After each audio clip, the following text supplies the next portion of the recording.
Hay veces que hacer una pausa para recargar es más que necesario.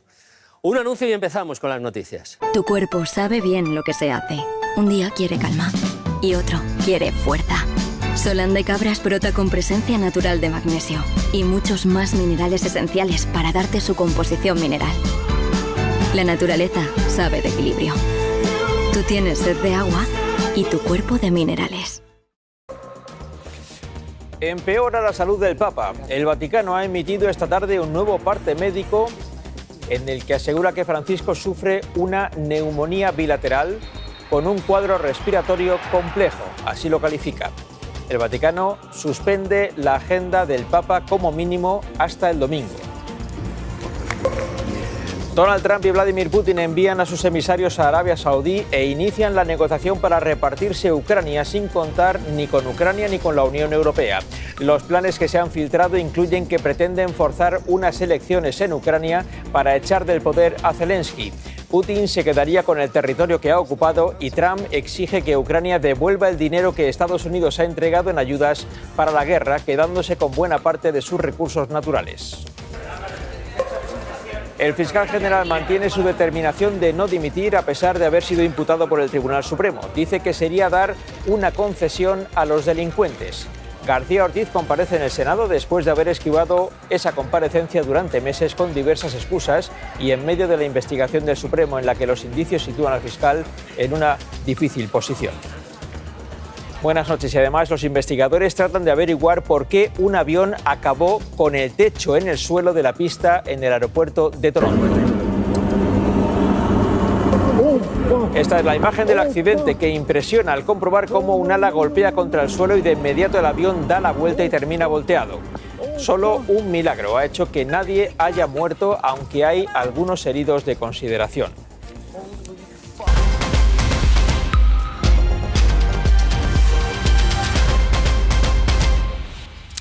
Hoy se ha dado en Arabia Saudí el primer paso para que Donald Trump y Vladimir Putin lleguen al acuerdo de que Rusia ha ganado la guerra y se queda con el territorio que ha invadido por la fuerza y que Estados Unidos se convierta en el gestor de los recursos naturales de Ucrania como devolución de las ayudas recibidas en estos 3 años de conflicto.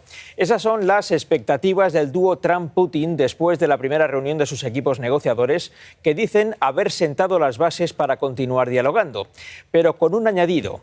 Según ha filtrado la Casa Blanca a sus medios afines en Estados Unidos, uno de los objetivos en los que están de acuerdo Trump y Putin es enforzar unas elecciones en Ucrania para sacar del poder a Zelensky, porque creen que así conseguirán sus objetivos más fácilmente.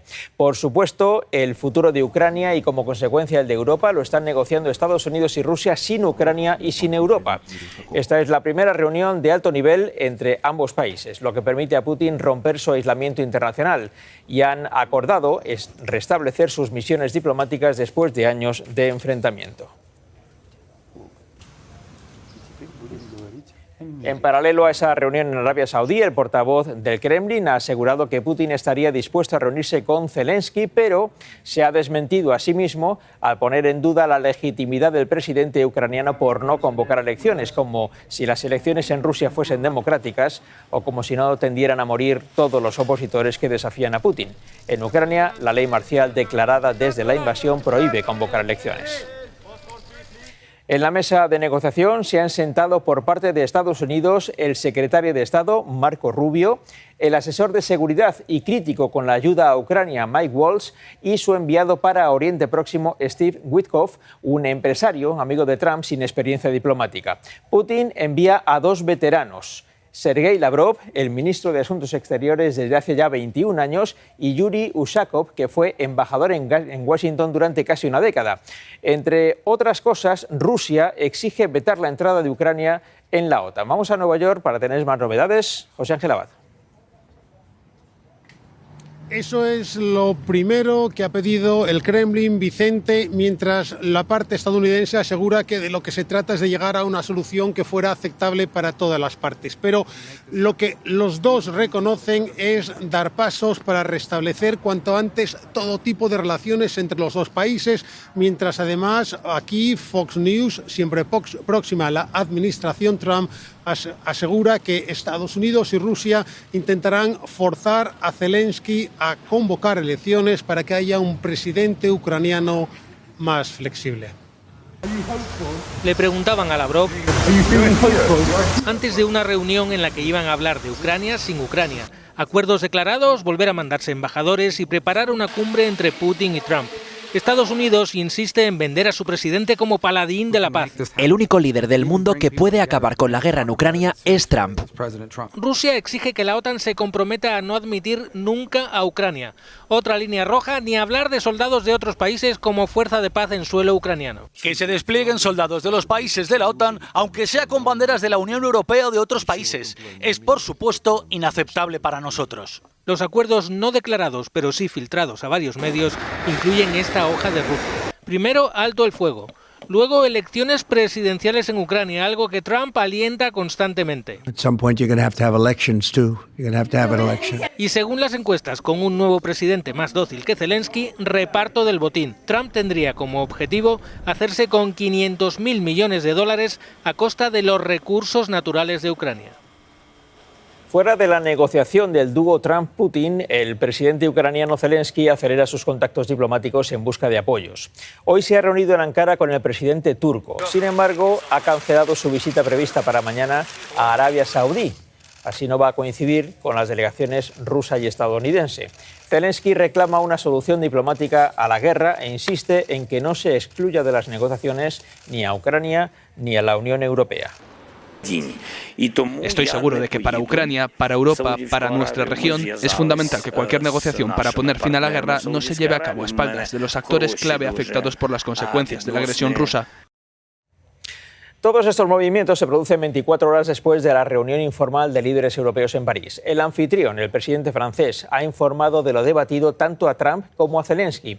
Macron ha dejado claro que los aliados europeos van a seguir trabajando para conseguir no solo la paz, sino garantías de seguridad para Ucrania.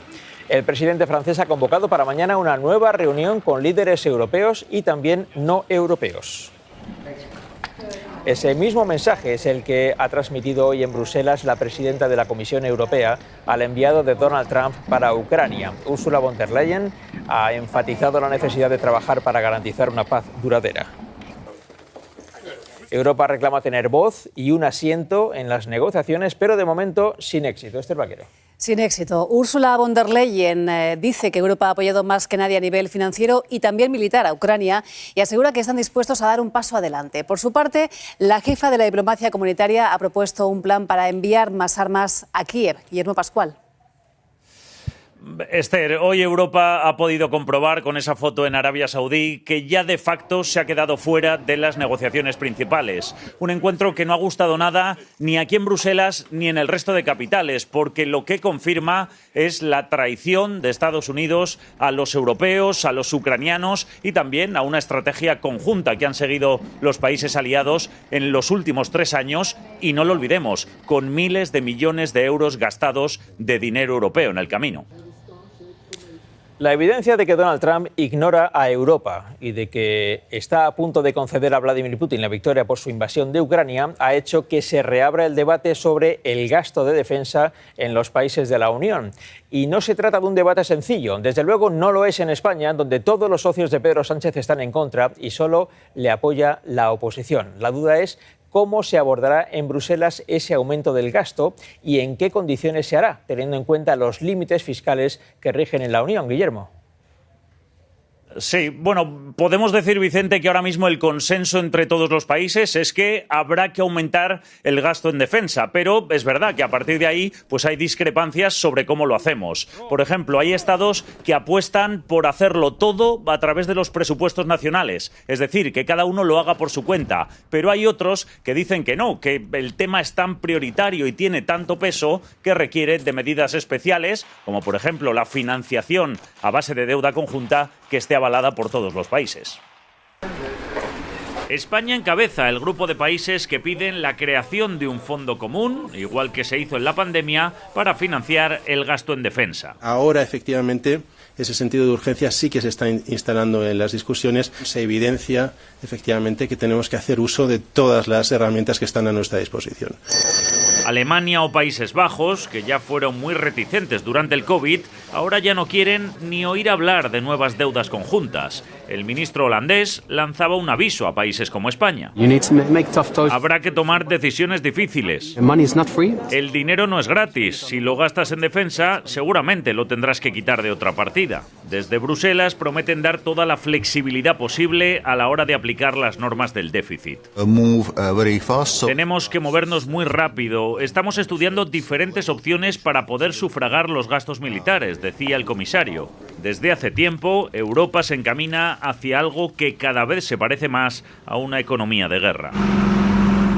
Ese aumento del gasto militar en España no va a ser fácil. Gran parte de los socios habituales del Gobierno son contrarios a ese incremento. Moncloa mantiene su compromiso de llegar al 2% del Producto Interior Bruto en 2029, pero apuesta por soluciones mancomunadas, es decir, financiadas con fondos europeos y no con los presupuestos de cada país. Si entendemos, como España entiende, como esa política pública, la seguridad y la defensa, hay que buscar esas soluciones mancomunadas de todos los países aliados. Esa es la fórmula que quiere Pedro Sánchez, soluciones mancomunadas, es decir, que el aumento del gasto militar se realice en función de un fondo común europeo y no país a país. Esta fórmula tiene sentido en términos europeos, pero sobre todo para la política española tiene sentido político para Sánchez, porque ninguno de sus socios está de acuerdo, o al menos no muestra ningún entusiasmo en aumentar el gasto militar. Como van a ver, entre los partidarios de aumentar el gasto y alcanzar al menos el 2% del Producto Interior Bruto están el propio Partido Socialista y, casualmente, los dos partidos de la oposición, PP y Vox. En el lado del no resulta estar otra parte del Gobierno, Sumar, y todos los demás aliados parlamentarios de Sánchez, hablamos de Esquerra, Bildu y Podemos. En el caso de Junts y del PNV, de momento hay silencio, pero ciertamente merodean por quedarse en el lado del no. Podrían quizá estar de acuerdo en que Europa se fortalezca militarmente, pero no tanto en que se fortalezca el ejército español por ser español. Vamos a conocer más detalles, Raúl Marqueta. Sí, Vicente, así que lo que vemos en este contexto es que ese compromiso del Gobierno de llegar al 2% en gasto en defensa en los próximos años choca con las presiones internacionales de aquellos que quieren subirlo más, a los que se les queda corto ese 2%, y choca aquí internamente con Sumar y con el resto de sus socios, que básicamente no quieren gastar más. ¿El PSOE de quién depende en el Congreso para poder aprobarlo? De la oposición. El Partido Popular sí está a favor, está de acuerdo, pero pone condiciones. A un lado la parte socialista, al otro la de Sumar. Hay división en la coalición por el aumento del gasto militar porque Sánchez quiere cumplir con Europa. España es un aliado firme y va a cumplir sus compromisos. Nuestro compromiso de llegar a ese 2% del PIB es claro y rotundo. Y sus socios de gobierno avisan. No se trata de gastar más, sino que trata de gestionar mejor. Ponen sus condiciones. Por el belicismo jamás vamos a apostar. Aunque no sería la primera vez que Sumar termina cediendo y asumiendo ese aumento que el PSOE ya intenta justificar. Antes nos fiábamos todos de que nos iba a venir a salvar el primo Zumosol. Estados Unidos, el gran aliado, pero ahora no sabemos. Este debate no solo provoca problemas internos, también con sus socios parlamentarios. No estamos a favor de la subida presupuestaria en defensa. Más eficiencia también en el gasto. Y estamos a la espera. Enfrente está Vox. El gasto en defensa es necesario y habría que subirlo todo lo que haga falta. Y aquí coinciden más Abascal y Sánchez que Sánchez con sus propios socios. En paralelo, el Gobierno ha anunciado hoy que en los próximos días realizará una subida salarial en las Fuerzas Armadas. Este incremento será lineal, de 200 euros al mes. Con esa subida, España aumentará en 400 millones de euros su gasto en defensa. El Partido Popular sí se muestra más abierto a apoyar un hipotético aumento del gasto en defensa, aunque ya decíamos antes que con condiciones. Feijóo quiere saber antes qué propone Moncloa y cuál es el objetivo. Esta mañana, en una videoconferencia con el resto de los líderes del Partido Popular Europeo, Feijóo ha pedido que se cumplan los compromisos con la OTAN, al tiempo que reprocha al Gobierno sus diferencias internas sobre este asunto. No sabemos si es posible que Sánchez sea capaz de entenderse con sus socios. Lo que sí advierto es que no se puede jugar con nuestra seguridad, no se puede jugar con los sectores productivos de nuestro país y no se puede jugar con el prestigio internacional de nuestra nación. Koldo García vuelve a declarar en el Tribunal Supremo. Esta vez se ha sometido a una prueba caligráfica. El juez quiere comparar la letra del antiguo asesor de Ábalos con varias pruebas aportadas por Víctor de Aldama. En los últimos meses, uno de los objetivos de Aldama ha sido el propio Koldo García. El presunto comisionista de la trama ha aportado varios documentos manuscritos supuestamente por Koldo García. Aldama asegura que esos documentos contienen comisiones que se habrían dado a cambio de licitaciones de obras públicas. Ahora, una de las claves es averiguar si esa letra es o no del propio Koldo, y la tarea, Pedro Callejas, no está siendo fácil. Esther Aldama insiste en que la letra es de Koldo, pero Koldo lo niega. Así que ante esta situación el juez decidió hace unos días volver a citar al ex asesor de Ábalos aquí en el Tribunal Supremo, en esta ocasión para someterle a una prueba caligráfica. Esa prueba se ha realizado esta mañana, ha durado aproximadamente una hora, y a ella Koldo ha acudido bajo el brazo con una veintena de informes médicos para justificar ante el magistrado que en los últimos años se ha sometido a varias operaciones del brazo y eso podría influir en el resultado final de la prueba. Así se lo relataba también a nuestros compañeros de Espejo Público. Hemos aportado que tengo ciertas limitaciones en el brazo derecho porque tengo 3 operaciones, 3 intervenciones quirúrgicas. Entonces, ahí tendremos que saber las cosas. El ministro de Política Territorial ha comparecido hoy ante los medios para negar su presencia en un piso de Madrid que habría sido alquilado por la trama, según la versión de Víctor de Aldama. Torres ha presentado los certificados de varias aerolíneas para probar que no pudo estar presente en los días que señala el comisionista y asegura que está siendo víctima de una persecución. Los certificados que he solicitado a las agencias de viajes que certifican que yo estaba en esos vuelos. Queda demostrado que durante estos meses he sido sometido a una persecución personal. Que hay una voluntad por parte de este señor de hacerme daño.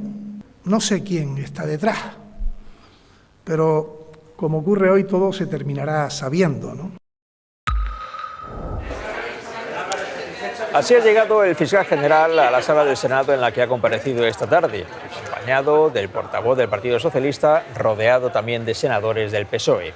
Álvaro García Ortiz se ha sometido durante más de 3 horas a las preguntas de los parlamentarios sobre la presunta revelación de datos privados de la pareja de Isabel Díaz Ayuso, por la que el fiscal está imputado.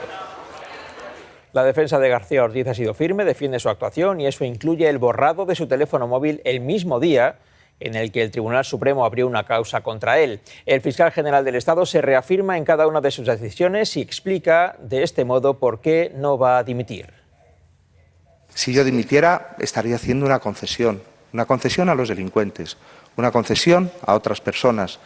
Estaría haciendo una concesión y eso sí podría colocar a la Fiscalía General en una situación de debilidad y, desde luego, si yo dimitiera, a la persona que me sucediera.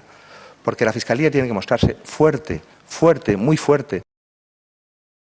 Ha sido una sesión larga, intensa, con momentos de tensión y en la que los portavoces del PP y de Vox han empleado un tono duro para exigir al fiscal que abandone su cargo. Bienvenido a esta comisión. ¿Nos ha costado un poquito? Lo reconocía el fiscal general, le costó acudir al Senado, Cámara de mayoría conservadora que lo ha recibido de manera muy dura. Un fiscal al servicio de Pedro Sánchez. Ya tiene la vida y el prestigio totalmente destrozado. García Ortiz ha dicho no esconderse. El fiscal general no huye, aquí está. La oposición le ha acusado de querer destruir a Isabel Díaz Ayuso. Que borra las pruebas del presunto delito por el que se le investiga. ¿A quién está protegiendo? El fiscal general ha defendido el borrado de su teléfono. Para proteger mis datos y los datos de los que soy custodio. No se pueden ustedes imaginar los datos que tiene el fiscal general del Estado. Ortiz afirma sentirse señalado. Es fácil meterse con el fiscal general. Hasta un niño de 4 años podría hacerlo. Ha justificado la eliminación de su cuenta de correo. Ante el acoso que tenía por haberse revelado mis datos personales. Y ante las reiteradas peticiones, debería de haber dimitido. Es un imperativo su dimisión. Ha insistido en su decisión. Permanecer al frente de la Fiscalía. Una comisión muy bronca. Estoy acabando. Estamos terminando ya el debate. Con enfrentamientos entre los propios senadores. Y sigue abierta la brecha dentro del Gobierno por la tributación del IRPF al salario mínimo. Desde la semana pasada, el pulso entre PSOE y Sumar ha sido evidente tanto en público como en privado. Moncloa ha dado la instrucción de cambiar ese relato de confrontación y las dos vicepresidentas enfrentadas, Montero y Díaz, escenificaron anoche su, de momento, inexistente unidad. Lo hicieron con besos y con abrazos.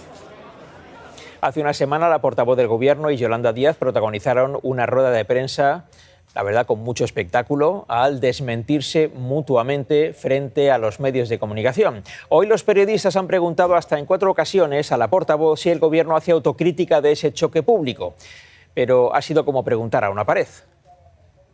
Se arrepienten de la rueda de prensa de hace unas semanas, si era necesario visibilizar sus diferencias de la manera que lo hicieron. En la rueda de prensa dábamos una magnífica noticia, como es esa revalorización del salario mínimo interprofesional. Si hacen algo de autocrítica sobre el ruido generado. La luna de este tema es el paso tan importante que se ha dado. Le hemos preguntado ya varias veces, parece que no hay autocrítica. A mí me van a permitir que me centre en lo verdaderamente importante. No acaba de concretar si hacen algún tipo de autocrítica. Y a mí ya me van a permitir o nos van a permitir que nos quedemos con lo verdaderamente importante y fundamental de este incremento del 61%. Sin autocrítica. Moncloa solo quiere hablar de la subida del salario mínimo, pero la batalla continúa, porque la mesa del Congreso ha aceptado tramitar las 3 propuestas que se han presentado para que el salario mínimo no tribute en el IRPF. Una de ellas es de Sumar, es decir, el Gobierno presenta una propuesta contra el Gobierno. Y la clave es que ahora ese mismo Gobierno tiene 30 días para decidir si veta el debate de esas iniciativas presentadas por el propio Gobierno. Así funciona la coalición, Raúl. Sí, Vicente, y son 30 días que empiezan a contar esta semana. Aún así, ni PSOE ni Sumar quieren ponerse en ese escenario, pero cuidado, porque si finalmente ese veto se produce, hoy, en privado, en Sumar, no descartan unirse al PP para levantar el veto y así poder tramitar esa ley en contra del PSOE, de su socio de coalición. Es una posibilidad que tienen, pero Sumar espera que Hacienda rectifique antes.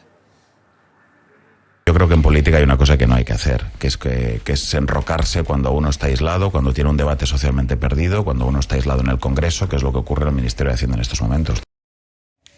Alberto Núñez Feijóo ha presentado hoy su propuesta de fiscalidad agraria. Exige a Bruselas que elimine la burocracia en el sector primario, más ahora cuando la amenaza de nuevos aranceles desde Estados Unidos está más viva que nunca. Con medidas como esa, Feijóo trata de arrebatar a Vox votantes del mundo agrario. Frente a un gobierno que no da un respiro, el partido mayoritario de nuestro país quiere un alivio fiscal para los agricultores en esta ley fiscal de actividad agraria. El caso judicial de la Dana sigue adelante y uno de los asuntos clave para la jueza es el motivo por el que se envió tan tarde la alerta a la población.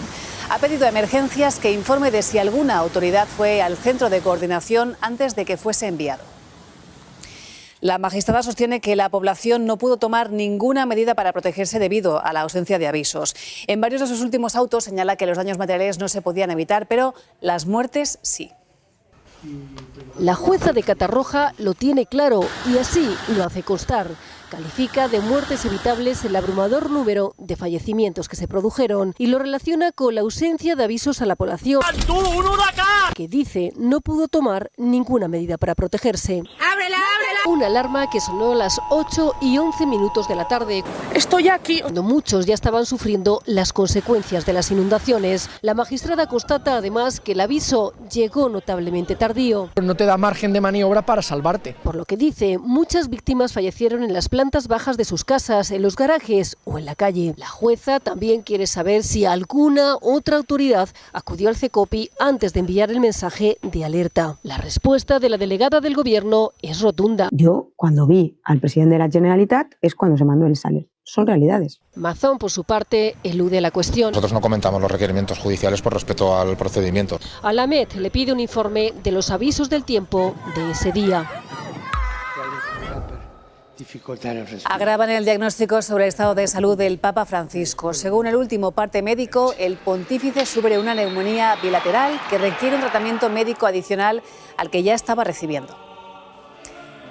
Francisco ya estaba siendo tratado por una infección polimicrobiana. Su cuadro clínico sigue siendo complejo y el Vaticano ha suspendido su agenda como mínimo hasta el domingo. Vamos hasta Roma. Antonio Pelayo.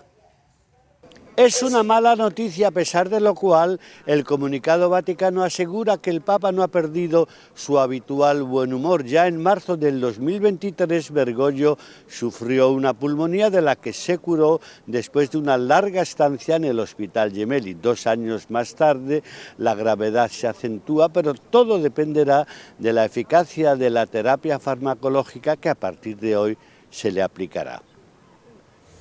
En Estados Unidos, Donald Trump ha defendido su relación con Elon Musk en una entrevista en la que también ha participado el propio magnate tecnológico. Ha sido en el canal afín al presidente, Fox News. Trump también ha cargado contra los medios convencionales y ha asegurado que son víctimas de una campaña mediática. Elon me llamó y me dijo, ¿sabes? Están tratando de separarnos. Le dije, absolutamente. Ellos dijeron, tenemos noticias de última hora. Donald Trump ha cedido el control de la presidencia a Elon Musk. El presidente Musk asistirá a una reunión de gabinete esta noche a las 8. Y digo que es tan obvio, son tan malos en eso. Hamás liberará este sábado a los 6 últimos rehenes que siguen con vida. El grupo terrorista también ha asegurado que devolverá a Israel los cuerpos de 4 rehenes fallecidos, entre ellos una madre y sus 2 hijos pequeños. Es la grabación del momento en el que un avión con 80 personas a bordo se incendia y vuelca durante un aterrizaje en el aeropuerto de Toronto, en Canadá. Al menos 18 personas han resultado heridas, 2 de ellas de gravedad. Ha ocurrido en el aeropuerto más importante del país. El avión terminó con el techo en el suelo y con las alas arrancadas de cuajo. En el momento del aterrizaje nevaba y se registraban fuertes rachas de viento, pero aún no se ha aclarado cuál es el motivo de este accidente. Los investigadores estudian lo ocurrido. ¿Qué hay detrás? Justo cuando el avión aterrizaba en un aeropuerto de Toronto y terminó así, en llamas y volcado. Lo analizamos con un piloto experto. A la hora de aterrizar empieza lo que se llama la maniobra de recogida, que el piloto tira del morro para hacer un aterrizaje suave. No se ve este movimiento de recogida. Habrá que ver hasta qué punto han influido el viento y la nieve en la pista. Tenemos más nieve en este momento que en todo el invierno pasado. Aunque hay más factores sobre la mesa. El tren de aterrizaje ya estaba bien mantenido porque ha colapsado. Y al ser un avión de alas bajas tenían más posibilidades de romperse al fallar la maniobra de aterrizaje. Al romperse un plano te crea más sustentación el plano contrario y hace que el avión se vuelque. Viajaban 80 personas en él. Por suerte, todas han sobrevivido. Estás esperando para ver a tu familia y un minuto después estás boca abajo y totalmente desorientado. De los 18 heridos, 2 continúan hospitalizados. En Argentina, el presidente Javier Milei se ha defendido de las acusaciones por la estafa de la criptomoneda en una entrevista en un canal de televisión. Pero el escándalo se ha agravado al filtrarse una parte de la entrevista que se había eliminado. Podía comprometerlo judicialmente, eso consideraban, y ahora, desde luego, lo compromete políticamente. Buenos Aires, Graciela Oliveira.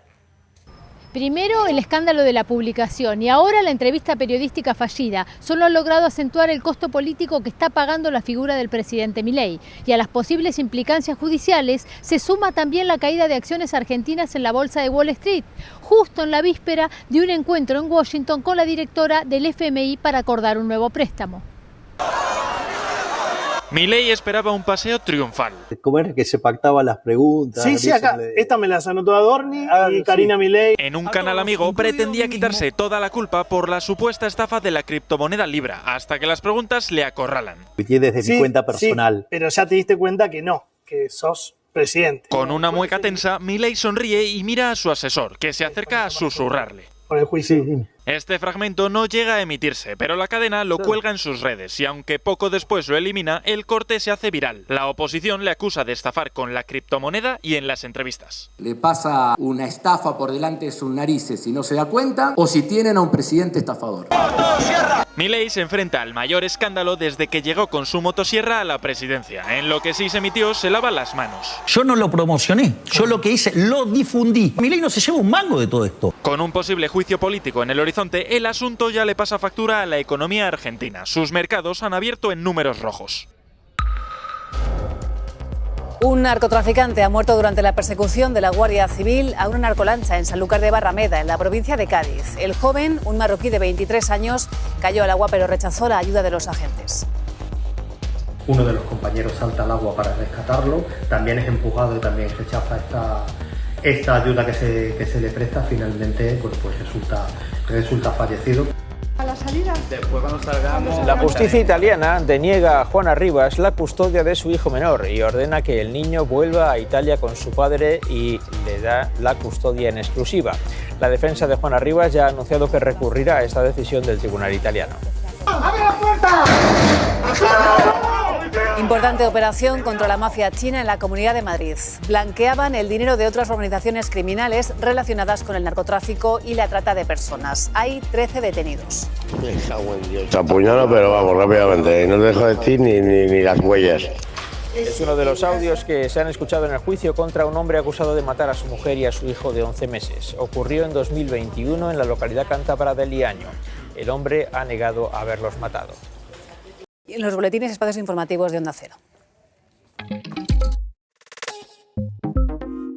En Bezoya, después de toda una vida de mineralización muy débil para vivir muy fuerte, sabemos que somos muy de ponerle al mal tiempo buenísima cara. Muy de que el aguapatos no tenga edad. Y muy de clavar la sombrilla como si no hubiese un mañana. Y si tú también eres muy de esto, es que eres muy de Bezoya. Bezoya, agua de mineralización muy débil para vivir muy fuerte. Putin quiere quedarse con el territorio que ha ocupado y Trump con los recursos naturales de Ucrania. Y ambos prefieren que el presidente ucraniano no sea Zelensky. Y en ello están, mientras en Europa se buscan fórmulas para aumentar el gasto militar y el gobierno de Pedro Sánchez también se divide por este motivo. España, a 18 de febrero de 2025. Buenas noches. Hasta mañana, buenas noches.